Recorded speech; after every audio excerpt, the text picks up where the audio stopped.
David Lynch is David Lynch for a reason, and I think that this is probably my favorite David Lynch film, probably even supersedes Blue Velvet, and it's, to think it could have been a TV show, and it totally wouldn't have worked as well, and Natalie Watts is on the radar and is a star because of this film, and with good reason, and it's just,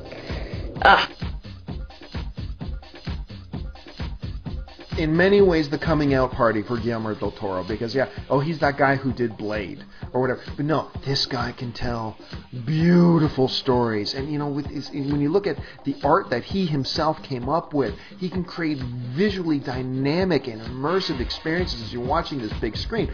And when you're watching Pan's Labyrinth, it's just you're caught up in the magic of it. It is really a fairy tale for adults. It's a Harry Potter movie for adults, and the story was really good.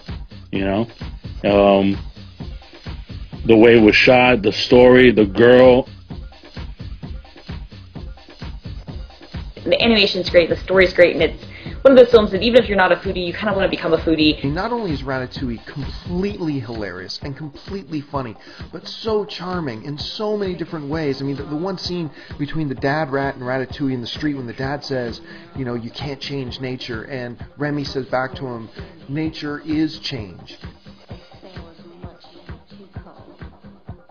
Controversy, man. It was just,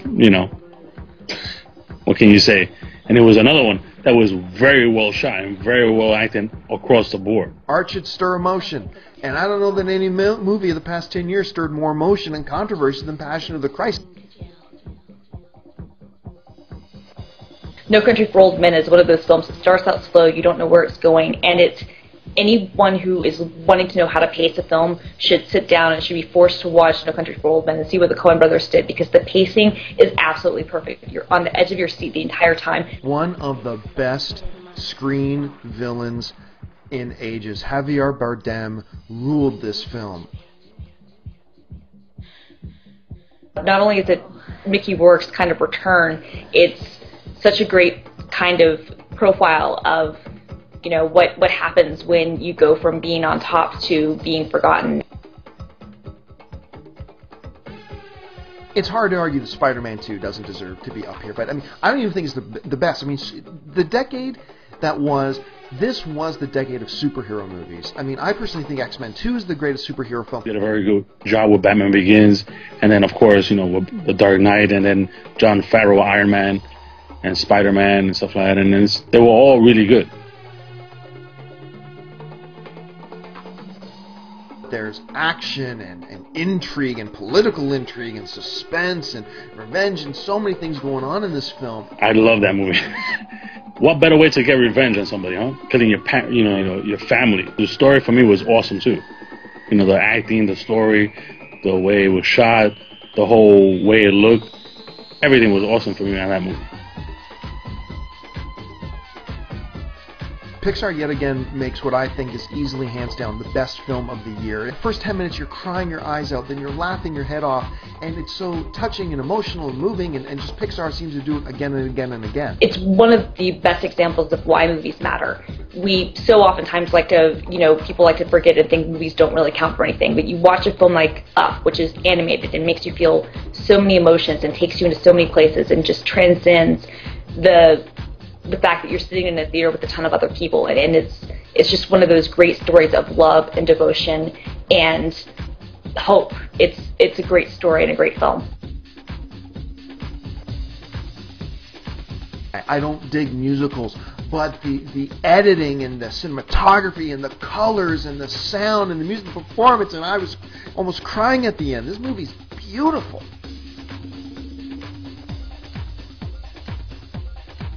Leonardo DiCaprio, Mark Wahlberg, Matt Damon, the whole thing, Jack Nicholson, oh my god, the film, the soundtrack, the whole story, just an amazing, amazing film. A lot of people don't realize that The Departed is actually a remake of my favorite cop film of all time, the Asian film Infernal Affairs. And, it was just such a masterful, masterful job. Scorsese really nailed it and really deserved the Oscar for this.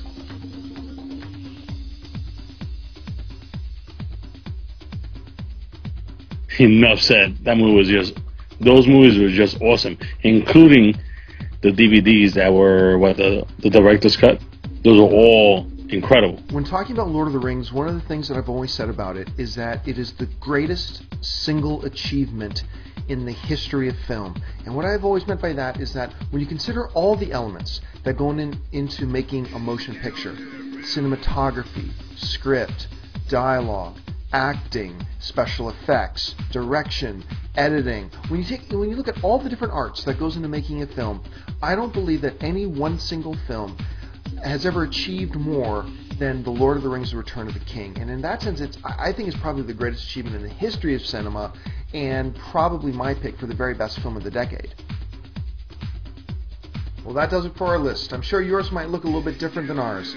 So for Kelvin, Christina, and myself, thanks for joining us, and here's looking forward to 10 more great years of movies at your local AMC theater.